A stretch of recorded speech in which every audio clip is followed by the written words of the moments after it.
mom. This is the new sink, as you can see. This is the faucet.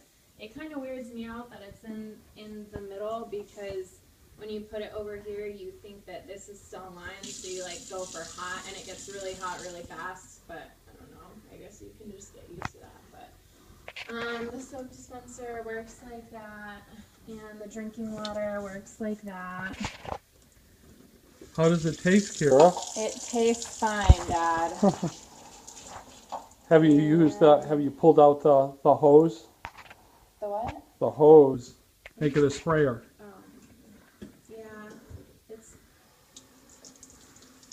okay. And you can see she's already done some dishes, so it really cleans them. And this side is the garbage disposal. Watch your fingers. It's really quiet.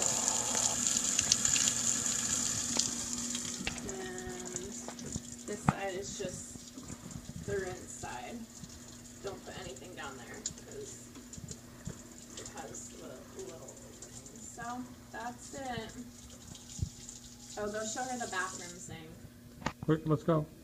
I'm not gonna leave the garbage disposal on. Okay.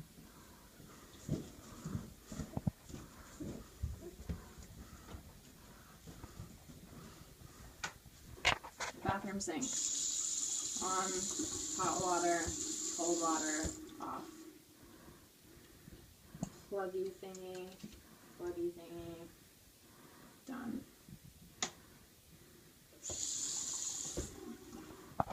That's that.